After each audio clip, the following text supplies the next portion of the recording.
Today we're breaking down Flam Accents, and this video is going to have tips for someone who's playing this for the first time and focus in on the areas that you're probably struggling with, and it's also going to help people who have mastered this and give you some tips on how you can really take this to the next level and expand your drumming and grow your chops. Traditional rudimental drumming techniques are the best for developing your hands no matter what you want to do in percussion. So let's check this out. A flam accent is kind of got a triplet feel, right? 1, 2, 3, 1, 2, 3. And it alternates hands from right to left as we play it. So check it out. It would look like this.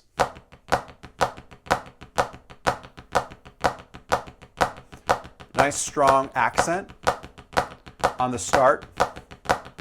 And the other notes are much softer and evenly spaced. So one of the things that people have problems with is getting the flam into this as we loop it. So the first thing you can try is to take the flam out, pretend that's not there on either one, and just play this with an accent, 1, 2, 3, 1, 2, 3, or say the name of the flam, flam accent, without the flam in it. But it'll kind of help your brain go, oh, there's a flam in there. All right, so here's that exercise. Here we go.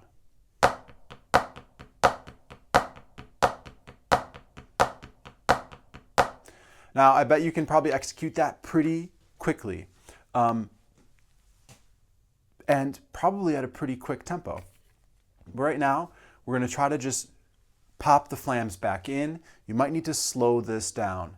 Usually, slowing something down is a good way to execute it properly for the first time. And if you aren't executing it properly for the first time, you probably didn't slow it down enough. So here we go. Flam accents.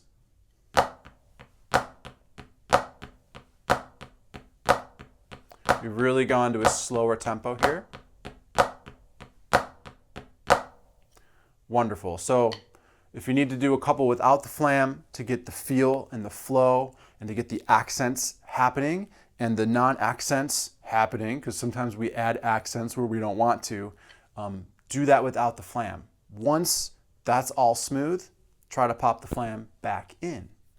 Now, another spot that people usually have some problems with or struggle with or will spin their wheels with for years and maybe even never really get it is right here. The last note of this hand into the first note of that hand. And it has to do with this right hand here staying down low for this little grace note right there. All right. And then this hand coming up right here comes up to become the next accent. So that is the transition point, and that's where most people struggle. So this next exercise, it will focus on that transition point. And something that I tell my students a lot is if you know where the struggle is happening, then you play from the beginning up to that struggle point and freeze right on it. And by doing that, you're just focusing on this issue. You're not going to go beyond it. What's beyond the issue doesn't matter right now. Okay? If that's your issue, hit it and freeze. All right, so for this exercise, you're going to notice that we play a right hand flam accent, and then we freeze with a quarter note on this one. And then we repeat the right hand again. So we're essentially not playing this flam accent. We're playing the flam to allow our brain to be like, that flam needs to be quality. It needs to be accurate, and the stick heights need to be proper. So it'll look like this.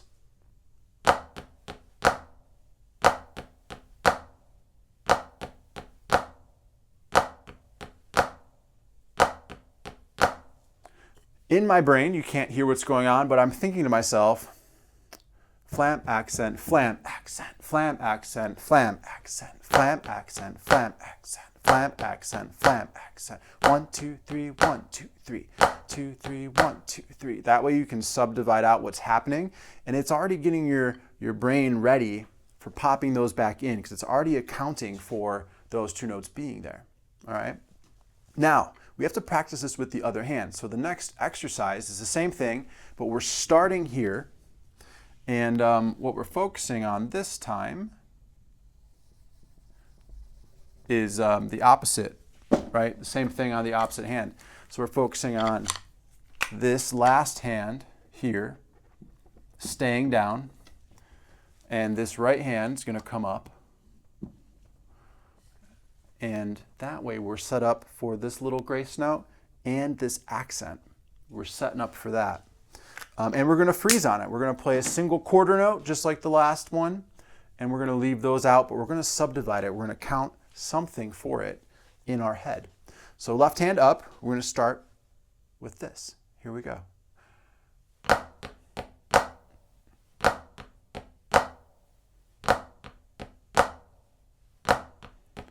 So your subdivision, 2, 3, 5, accent, 2, 3, 2, 3, 2, 3. If that isn't happening for you at that tempo or any slower tempos, you're still struggling, then you're going to take out the flow of the exercise and you're just going to play right hand first, stopping on here, flam, accent, flam. And then freeze. Don't subdivide after that. Just end on it. Let your brain have time to be like, everything was good. Or that was wrong and I need to fix it. And do it again. Assess. Okay, let's do it again. Good. So take the repetition aspect of this exercise away from the exercise to really zero in on that spot if you need to, okay? Now that you've done both hands and they both feel comfortable, for most students, you're ready to go. You're gonna keep it slow still, but you're gonna go repetitive flam accents. Freeze. I only did like 4, maybe 5, and give yourself a small chunk, okay? Don't let yourself play a mistake. If you repped this 30 more times, you probably would have had a mistake. The first few times you do it, I want you to just do 4. Maybe do that 10 times. You give yourself a measure of rest. Do 4 more. Yep. Give yourself, your brain, a time to comprehend what just happened, the accuracy of it, the sound quality of it. Do it again. After this, push it. Keep the tempo steady. Don't make it faster yet, but go for how many you can go for before there's a mistake. All right, and this might be a while. All right, I say if you get to 50, that's a good goal. Start bumping the tempo up.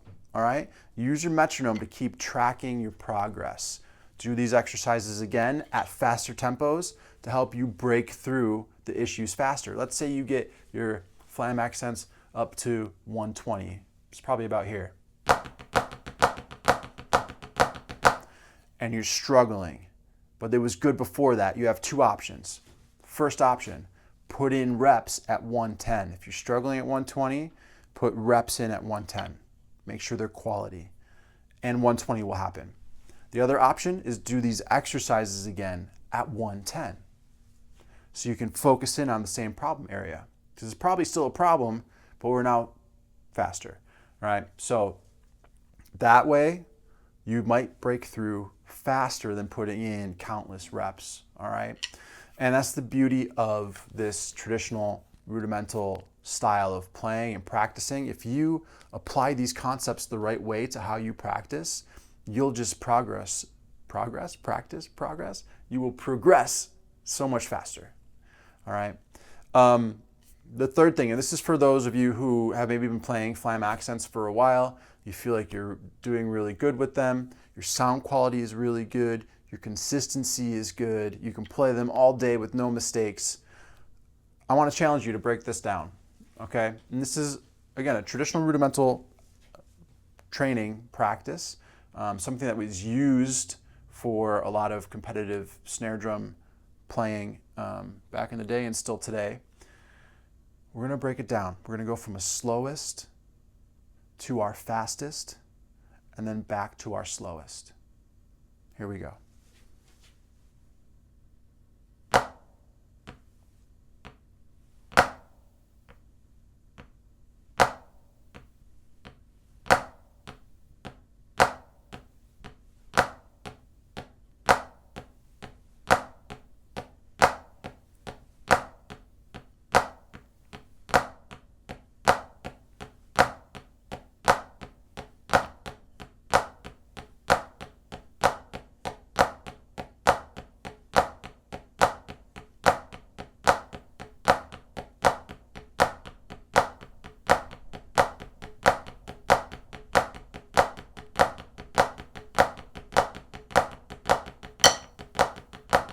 Whoops.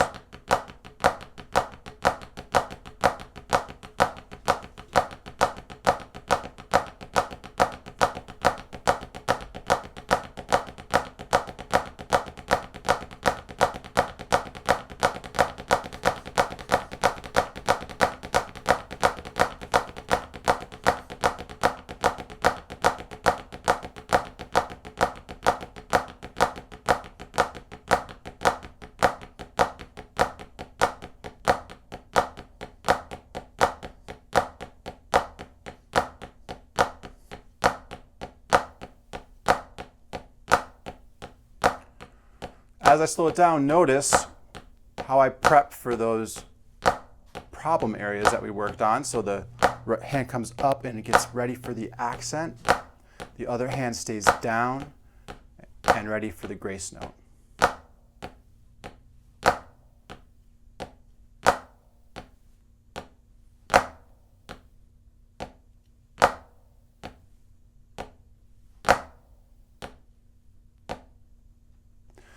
So the ability to transition through all those tempo changes really helps you achieve mastery in your playing, in your chops, in your hands.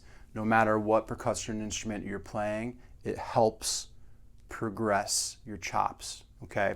And part of the reason is you're transitioning through different tempos, and different things happen at different tempos. At certain tempos, there's more arm involved for an accent. And other tempos, your wrist, your finger control, right? How that's going. You're utilizing all these different aspects of your playing in one exercise.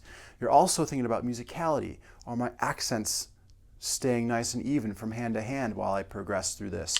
Are my tap strokes staying even? How fast can I push this before it feels like it falls apart? And am I aware enough of myself and of my playing to know that if I push it just a little bit faster, it's going to fall apart? Because you can't do that. Not if you're really trying to practice this for excellence. All right. So whatever your fastest is fine.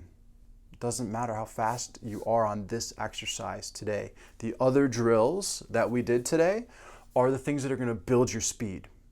Okay.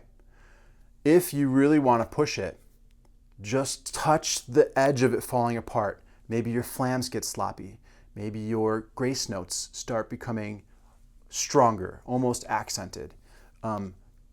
Play maybe 2 or 3 where they start to feel like they're falling apart, but then get out of it. You don't want to create bad habits. You don't want to spend time doing things the wrong way, because that holds you back, okay? So utilize these things. Let me know if they help you. Let me know what you want to see next in the comments so I can keep making videos that are going to benefit you more. Share this with a friend that plays drums. Help them get better faster, you know? Because having a competitive friend like that, it can make you better too.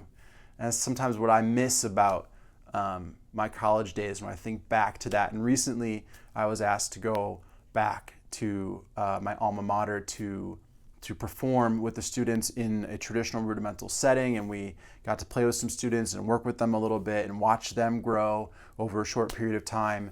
And man, I kind of miss that environment a little bit, having a drum friend and a drum community and a drum buddy that is just there to push each other a little bit. It's a cool thing. So create yourself a drum community, find a drum buddy that you guys can kind of have a friendly competitiveness with, or push each other to be better. That can be really fun. It can be really valuable. So I say go for it. Use these traditional techniques to make yourself better, faster, stronger, more aware of what you're doing. Practice with intelligence, practice with intention, and you guys can go as far as you want to go. All right, and that's what I hope for all of you. So subscribe to this so you don't miss any videos. Let me know what you want to see, and keep drumming. I'll see you next time.